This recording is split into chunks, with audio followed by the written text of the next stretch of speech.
우리가 읽은 말씀은 교회에 대한 말씀입니다. 이 고린도전서 12장 27절을 함께 읽고 시작하려고 합니다. 함께 읽겠습니다. 너희는 그리스도의 몸이요 지체의 각 부분이라. 여러분은 그리스도의 몸을 이루고 있습니다. 여러분 한 분 한 분은 예수 그리스도의 몸을 이루는 여러 지체입니다. 지금 우리한테는 지체라는 말보다는 신체 부위라는 말이 사실은 더 익숙한 말입니다. 한 사람의 몸은 여러 신체 부위로 이루어져 있습니다. 교회는 예수님의 몸입니다. 그러니까 우리 한 사람 한 사람이 그리스도의 몸이라는 하나의 신체의 각 부위를 이루고 있는 것이죠. 그래서 우리는 한 몸을 이루고 있습니다. 한 몸이기 때문에 누군가의 고통은 그 사람만의 고통이 아니라 공동체에 함께하고 있는 한 몸을 이루고 있는 모두의 아픔이 됩니다. 한 몸을 이루고 있기 때문에 누군가의 영광은 그 사람만의 기쁨이 아니라 공동체를 이루고 있는 모두의 기쁨이 되기도 합니다. 26절 말씀에 만일 한 지체가 고통을 받으면 모든 지체가 함께 고통을 받고 한 지체가 영광을 얻으면 모든 지체가 함께 즐거워하느니라. 교회를 예수님의 몸에 비유하는 이 설명은 다른 서신서들에도 많이 나타나 있습니다. 골로새서 1장 18절에 그는 몸인 교회의 머리시라. 그가 근본이시요 죽은 자들 가운데서 먼저 나신 이시니 이는 친히 만물의 으뜸이 되려 하시며 그는 몸인 교회의 머리시라. 예수님은 교회의 머리가 되시고 우리는 예수님을 머리로 한 몸을 이루고 있는 한 교회를 이루고 있는 지체들입니다. 교회는 예수님을 머리로 하여서 우리 한 사람 한 사람이 누군가는 손이 되고 발이 되고 눈이 되고 귀가 되어서 한 몸을 이루는 하나의 몸입니다. 바울은 고린도 교회 교인들을 향해서 너희가 그리스도의 몸이라고, 몸이 돼 여럿으로 나뉜 몸이 아니라 하나의 몸이라고. 그래서 여러분들 가운데 누군가 고통을 받으면 그 고통은 모두의 고통이고 누군가 영광을 얻으면 모두의 즐거움이 되어야 한다고 말을 합니다. 당연히 오늘 우리도 킬 한인선교 교회도 한 분 예수 그리스도를 머리로 해서 지금 여기 있는 여러분이 각 지체를 이루고 있는 한 몸 된 교회입니다. 오늘 우리 읽은 본문에는 신체의 여러 부위들이 나타나 있는데요. 내용은 이렇습니다. 예를 들어서 발이 이렇게 말을 하는 것이죠. 나는 손 너와는 다르다. 발인 나는 너랑은 다르게 몸에 딸려 있지 않다. 이렇게 주장하는 것이죠. 또 귀가 이러는 겁니다. 귀가 눈을 향해서 나는 너랑은 다르게 몸에 붙어 있지 않다. 발이나 귀가 이런 주장을 한다고 해서 몸에서 분리될 수 있나요? 안 되는 겁니다.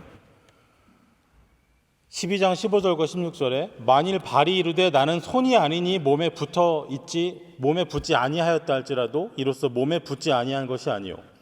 또 귀가 이르되 나는 눈이 아니니 몸에 붙지 아니하였다 할지라도 이로써 몸에 붙지 아니한 것이 아니니. 또 만약에 온 몸이 눈이면 소리는 어디로 듣겠습니까? 또 온 몸이 귀라면 냄새는 또 어디로 맡겠습니까? 그래서 17절에 만일 온 몸이 눈이면 듣는 곳이 어디며 온 몸이 듣는 곳이면 냄새 맡는 곳이 어디냐? 눈이 손을 향해서 너는 쓸데가 없다 이렇게 말할 수 없습니다. 이 말을 직역하면 나는 네가 필요 없다라는 말이라고 합니다. 아니면 머리가 발을 향해서 너는 나한테 쓸데가 없다, 너는 나에게 쓸모없다 이렇게 말할 수 없다는 것이죠. 또 어떤 사람이 있는데 만약에 귀도 없고 코도 없이 온몸에 눈만 있으면 어떨까요? 한 사람의 얼굴이, 한 사람의 몸이 귀로만 가득 덮여 있다고 하면 만약에 영화에 SF 영화 같은 곳에 그런 생명체가 나온다고 하면 뭐라고 부를까요? 그게 괴물 아니겠어요? 눈으로만 가득 덮여 있는 생명체, 귀로만 가득 덮여 있는 생명체. 한 사람의 몸은 여러 신체 부위가 있습니다. 서로 다투지 않습니다. 서로 한 몸을 이루고 속해 있으되 서로를 도와주는, 돌보는 역할을 합니다. 이 사실을 두고 24절에서는 하나님이 사람의 몸을 고르게 하셨다고 합니다. 여기 고르게 하다라는 말은 조절했다고도 지금 말로는 번역이 된다고 하는데요. 바울은 신약성경에서 그 당시에 목격했었던 군인들의 모습이라든가 아니면 운동 경기를 통해서 복음을 자주 설명을 했었습니다. 대표적인 것이 영광의 면류관이죠. 썩지 않는 면류관. 마라톤을 뛰는 선수가 우승하면 면류관을 받습니다. 월계관을 쓰죠. 하지만 그것은 썩죠. 우리가 믿음의 경주를 다한 다음에 우리가 받는 영광의 면류관은 썩지 않는 면류관입니다. 또 로마 병사가 입고 있는, 몸에 착용하고 있는 무장에 비유해서 복음을 설명하기도 했는데요. 이 고르게 하다라는 말은 미술 용어라고 합니다. 원래는 고르게 한다, 조절한다는 것이 뭐냐면 그림을 그리는 화가가 원하는 색을 만들기 위해서 여러 색을 섞어서, 여러 가지 색깔의 물감을 섞어서 본인이 원하는 색을 만들 때, 그때 고르게 한다라는 말을 썼다고 합니다. 그러니까 하나님께서 사람의 몸을 지으실 때 고르게, 각각의 신체, 우리 지체가 서로 함께 힘을 모아서 한 사람이 될 수 있도록 고르게 하셨다는 것이죠. 교회를 사람의 몸에 비유하는 이유는 한 몸 된 교회가 이 한 사람의 몸처럼 조화롭게 서로를 돕지 않는 경우가 있었기 때문입니다. 예수님을 머리로 해서 한 몸을 이룬 교회는 어떠해야 하는가? 12장 25절에 몸 가운데에서 분쟁이 없고 오직 여러 지체가 서로 같이 돌보게 하셨느니라.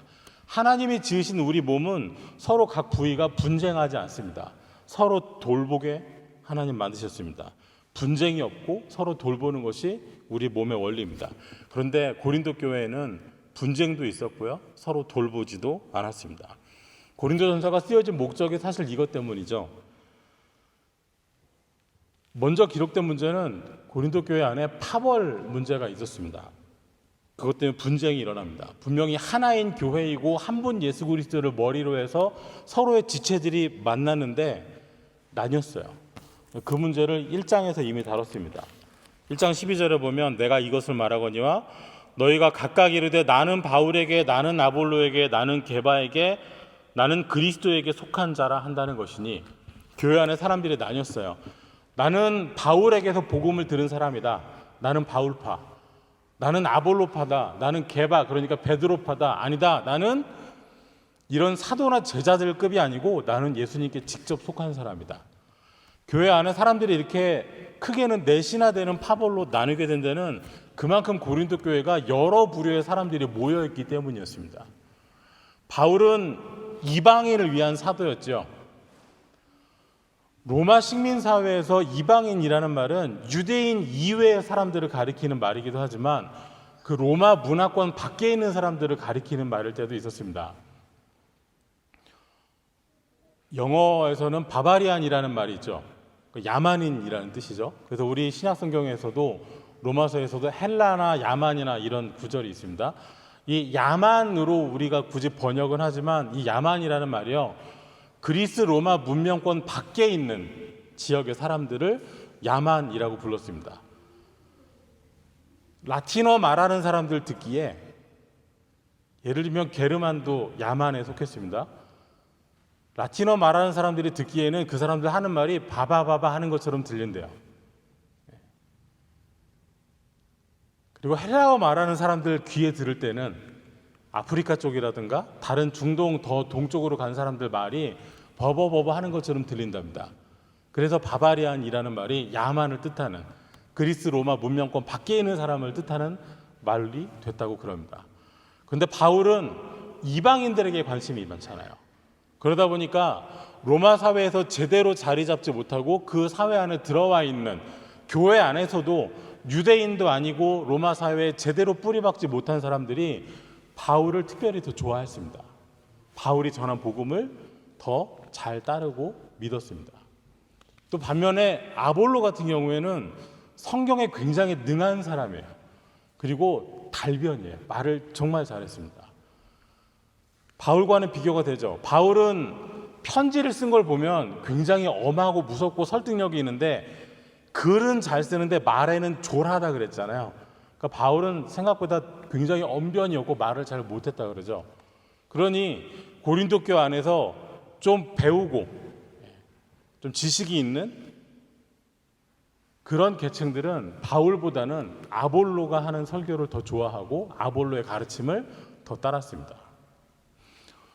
또 고린도 교회 안에도 유대인의 혈통을 가지고 있는 유대인으로서의 배경을 가진 사람들이 또 있었습니다. 이런 사람들은 바울이나 아볼로보다는 베드로를 더 신뢰했습니다.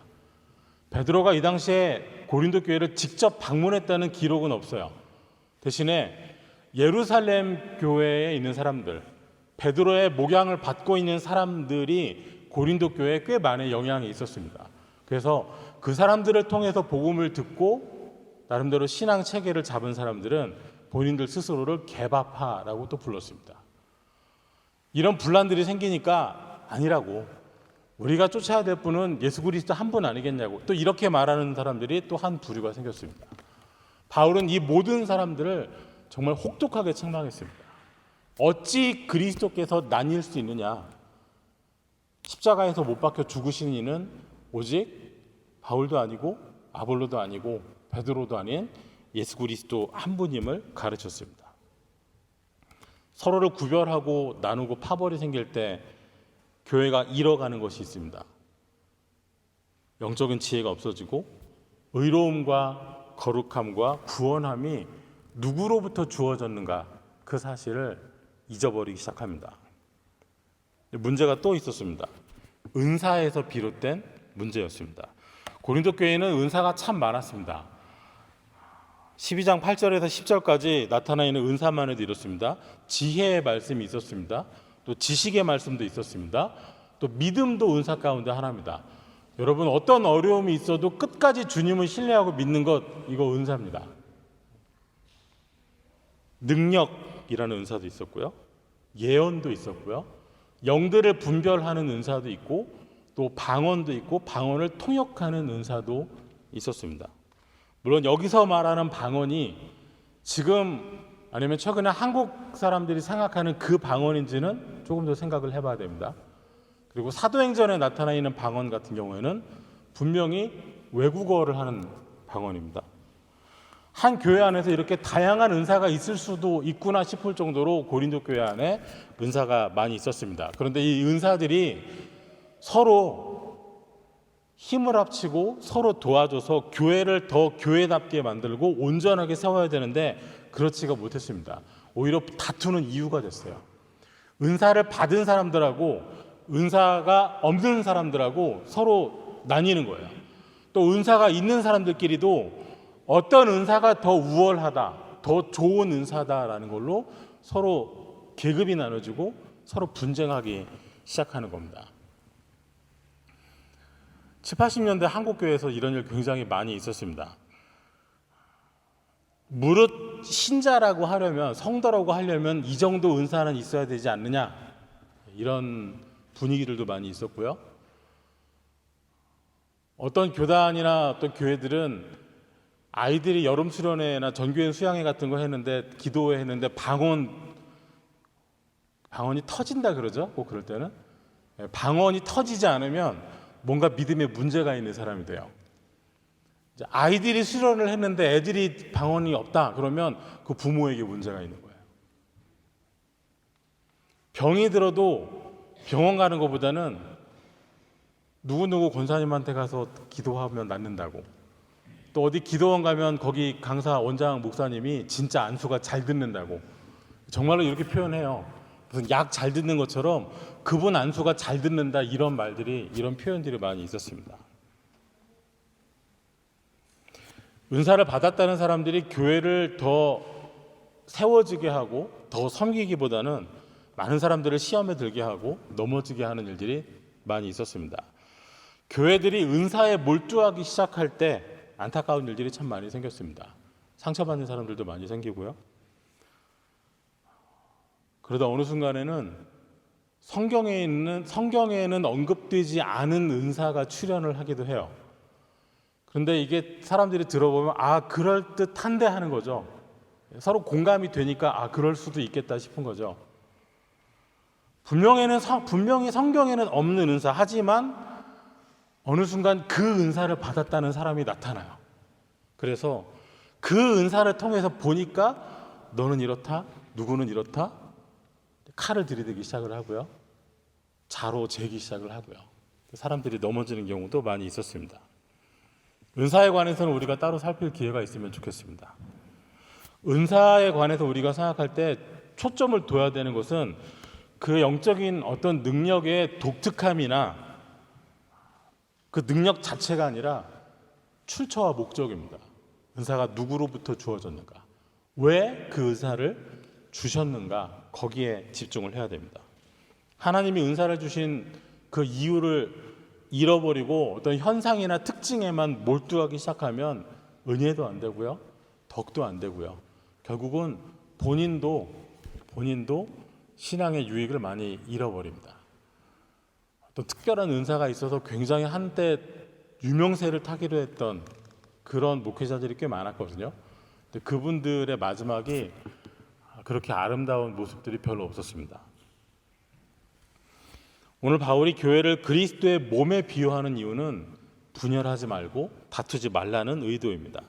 나는 누구에게 속했다는 이유로, 또 나는 어떤 은사가 있다는 이유로 은사가 없는 사람과 서로 나뉘고 분쟁하거나 은사 있는 사람들끼리도 서로 다투지 말라는 것입니다. 성도는 한 몸을 이루고 있습니다. 발이 손에게, 눈이 귀에게 비난하고 비판하고 선을 긋고 나누고 할 수 없는 것처럼 교회도 그렇습니다. 한 몸이고 한 지체이기 때문에 그렇습니다. 한 몸이 된 우리는 다른 은사를 가졌습니다. 다른 직분을 가지고 있고요, 다른 사역을 할 수 있습니다. 그러나 모두가 다 한 분 하나님을 믿고 있고 한 분 예수 그리스도를 머리로 모시고 있고, 우리가 받은 은사는 모두가 다 한 분, 한 성령께서 우리에게 주신 것입니다. 사람의 몸을 이루는 신체는 서로 다투지 않습니다. 손과 발이, 눈과 귀가 서로 싸우지 않습니다. 특정 신체 부위가 어느 신체 부위보다 더 존귀하다고 해서 그 부위로만 뒤덮인 사람도 없습니다. 은사도 마찬가지입니다. 어느 특정한 은사가 더 좋아 보인다고 해서 교회 안에 그 은사 가진 사람만 가득하다고 해서 그 교회가 좋은 교회 되고 건강한 교회 되는 것은 아닙니다. 은사에 관한 말씀이 이렇게 마무리됩니다. 12장 11절에 이 모든 일은 같은 한 성령이 행하사 그의 뜻대로 각 사람에게 나눠주시는 것이니라.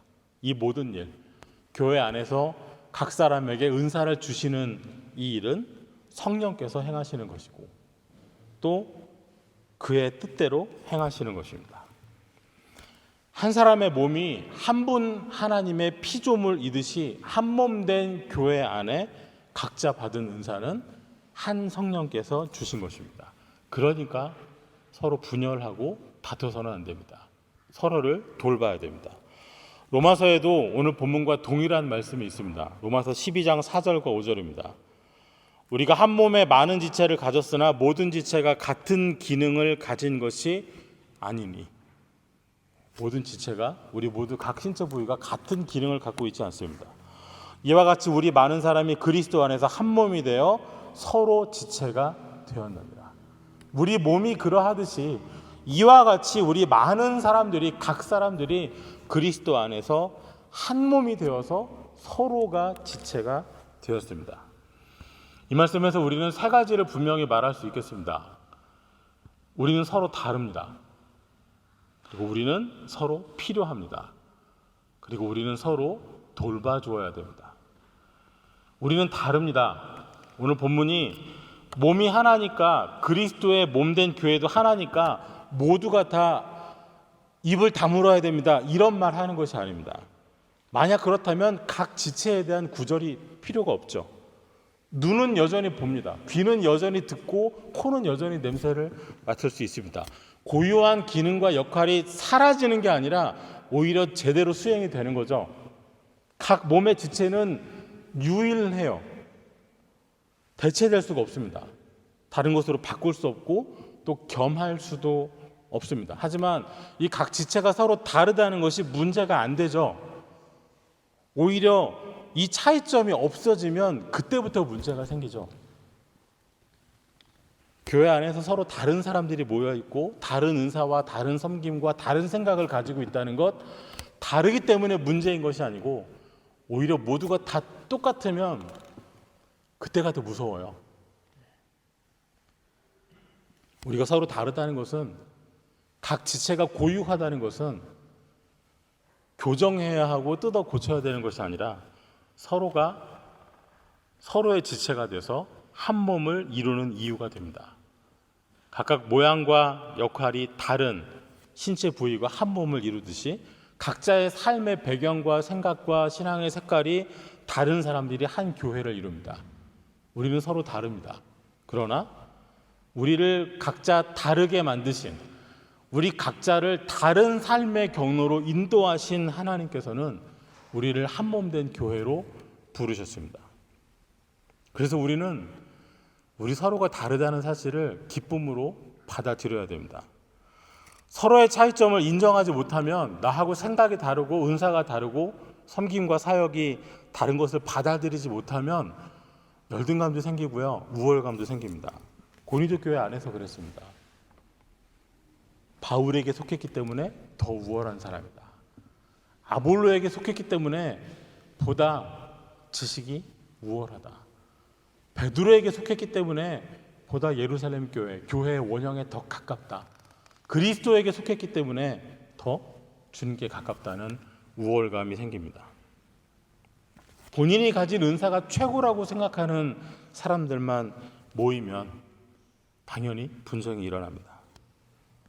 또 그 건너편에서는 열등감 가진 사람들이 생겨나게 되고 자꾸 위축되고 믿음의 전선에서 뒤로 물러가는 일도 생겨납니다. 세속사회에서도 기피하는, 경계하는 일들이 교회 안에서 어느새 일어날 수도 있습니다. 우리는 서로 다릅니다. 이 차이를 우리는 받아들이고 인정해야 됩니다. 우리를 차이가 있도록 다르게 지으시고 다르게 인도하신 분이 하나님이심을 기억해야 됩니다. 그리고 우리를 한 분 예수 그리스도 안에서 한 몸으로 부르셨음도 받아들여야 됩니다. 또 그래서 우리는 서로가 필요합니다. 서로 다르니까요. 나에게는 없는 모습이, 나에게는 없는 은사가, 나는 할 수 없는 섬김과 사역을 다른 사람이 할 수 있기 때문이죠. 한 몸이면 당연히 그렇습니다. 발만 내딛는다고 그 사람이 온전히 똑바로 걸어갈 수 있는 것은 아니죠. 눈으로 보기만 한다고 해서 누군가 그것을 똑바로 다 이해하고 소유할 수 있는 것은 아닙니다. 몸의 각 지체가 한 몸을 이루는, 형성하는 원리가 그렇듯이 교회 안에 지체들도 그렇습니다. 우리 몸의 지체가 서로가 필요하고 서로에게 의지하듯이 교회 공동체도 그러합니다. 그래서 서로 사랑하라고 하셨습니다. 그래서 서로 섬기라고 하셨습니다. 그리스도 안에서 한 몸이 돼서 서로 지체가 됐다고 했습니다. 서로 지체가 됐습니다. 이 말은 각 지체가 다른 지체들에게 속해 있다는 말입니다. 서로가 지체가 됐다. 더 들어가면 서로 일부가 되었다는 말입니다. 한 몸이잖아요. 이 말을 다르게 표현하면 그리스도 안에서의 연합이 됩니다. 눈이 필요 없는 사람이 어디 있겠어요? 발 필요 없는 사람이 어디 있겠어요? 한 몸으로 연합돼서 온전한 한 사람이 이루어지듯이 서로 다른 우리가 서로 지체가 되어서 서로에게 필요합니다. 또 그래서 우리는 서로를 돌봐줘야 됩니다. 12장 25절에 몸 가운데서 분쟁이 없고 오직 여러 지체가 서로 같이 돌보게 하셨느니라, 이렇게 지으셨습니다. 이렇게 부르셨습니다. 교회는 분쟁으로 다툴 것이 아니라 누가 우월하다고, 누가 더 요긴하다고, 또 누구는 열등하다고 그럴 것이 아니라 서로 돌봐주어야 됩니다. 언제나 신약 성경에서 서로라는 말은 동전의 양면처럼 뒤집으면 먼저라는 뜻입니다. 서로 하려면 누군가는 먼저 해야 됩니다. 우리는 서로 먼저 함께 서로를 돌보는 공동체를 이루어 가야 됩니다. 누구 한 사람만의 돌봄이 아니고요. 서로 돌보는 것입니다. 26절에 있는 말씀처럼 한 지체의 고통은 모두의 고통이고 한 지체의 영광이 모두의 즐거움이기 때문입니다. 현장 예배를 시작한 이후로 계속해서 교회에 관한 말씀을 나누고 있습니다. 제가 2020년 2월 첫 주일부터 여러분과 함께 예배했습니다. 지금까지 만으로 17개월이 지났습니다. 이번 달로 18개월째입니다. 근데 그 중에 온라인으로 예배한 기간이 더 길어요. 10달 정도 되는 것 같습니다. 이 기간 동안 우리뿐만 아니라 정말로 말 그대로 문자 그대로 세상에 있는 모든 교회들이 교회의 본질에 대해서 예배에 대해서 어떻게 교회의 형태가 앞으로 변화할 것이고 또 우리가 어떻게 교회됨을 이루어가고 지켜갈 것인지에 대해서 많이 고민했습니다. 성경이 말하고 있는 교회의 모습이 어떠한가? 성경은 그리스도의 몸된 교회를 무엇이라고 말하고 있는지 살펴보고 싶었습니다. 교회는 하나로 부르심을 받았습니다. 그래서 본질에는 일치를 그리고 비본질적인 것에는 서로 용납해 주어야 됩니다. 교회는 지어져 가는 중입니다. 예수 그리스도를 사이에 두고 서로 연결되어서 오늘도 조금씩 성장하고 지어져 갑니다. 그 가운데 우리는 속 사람의 강건함을 구하고 또 우리 각 사람 안에 예수 그리스도께서 함께 거하여 계시기를 또 하나님 안에서 하나님의 모든 충만함으로 우리가 서로 각 사람이 충만해지기를 또 구합니다. 그리고 오늘 본문은 말하기를 우리 각자가 서로 다른 우리가 한 분 예수 그리스도를 머리로 하는 한 몸을 이루었다고 말합니다. 교회의 머리이신 주님을 따라야 하겠습니다. 또 함께 주님의 몸된 교회를 이루고 있는 지체들을 사랑하고 서로 섬기고 또 필요로 하고 돌봐야 하겠습니다. 우리는 각자 다른 은사를 가지고 있습니다. 각자 다른 섬김을, 다른 역할을 하고 있습니다. 그러나 이 서로 다름, 이 차이는 서로를 구별하고 차별하고 누군가 본인을 더 내세우는 이유가 되는 것이 아니라 교회가 더 아름다워지는, 혼자서는 할 수 없는, 한 부위로서는, 한 지체만 가지고는 할 수 없는 일을 한 사람으로서 하는 것처럼 한 교회가 온전히 서서 믿음으로 걸어가고 주님께 영광을 돌리는 온전한 교회됨을 이루는 길이 됩니다. 서로 다른 은사를 가지고 다른 섬김을 하고 다른 사역을, 다른 생각을 가지고 있다는 것이 차별의 이유가 아니라 그가 더 소중한 이유가 되어야 하겠습니다. 나와는 다른 섬김을 한다는 것이 나와는 뜻이 다르니까 나와 함께 할 수 없는 사람이 되는 이유가 아니라 내가 할 수 없는 섬김을 누군가가 하고 있으니까 오히려 감사하고 그가 소중한 이유가 되어야 하겠습니다. 나와는 다른 역할을, 다른 모습을, 다른 사역을 한다는 것이 차별이나 차등의 문제가 아니라 우리 모두를 부족함 없이 온전하게 세우는 이유가 되어야 하겠습니다. 교회는 여러분 한 사람 한 사람의 은사로서 한 몸을 이룹니다. 교회는 여러분 한 사람 한 사람의 섬김을 통해서 한 몸이 이루어져 갑니다. 교회는 여러분 한 사람 한 사람의 사역을 통해서, 섬김을 통해서 그리스도의 몸으로 이루어져 갑니다. 은사는 여러 가지이지만 성령은 같습니다. 우리가 가지고 있는 직분은 다르지만 한 분께 받았습니다. 우리가 하고 있는 역할은, 사역은 다를 수 있으나 모든 것을 이루시는 분은 한 분 하나님이십니다. 우리 각 사람에게 은사와 섬김과 사역을 주시되 한 몸으로 부르셨다는 이 말씀 앞에서 우리가 서로를 인정하고 서로를 돕고 또 필요를 채워주는 길 한인선교교회 되시기를 주의 이름으로 축원합니다. 기도하겠습니다. 하나님 감사합니다. 한 사람의 온전한 몸에 각 지체가 있으되 서로 분쟁하지 않고 서로 돌보게 하심과 같이 우리가 예수 그리스도를 머리로 한 몸으로 부르심을 받았으니 서로를 돌보는 공동체가 되게 하여 주시옵소서. 한 지체의 고통도 한 지체의 영광도 함께 받고 함께 즐거워할 수 있는 한 몸 된 공동체가 되게 하여 주시옵소서. 우리 서로의 다름을 인정하고 받아들여주고 서로를 필요로 하고 서로 돌보게 하여 주시옵소서.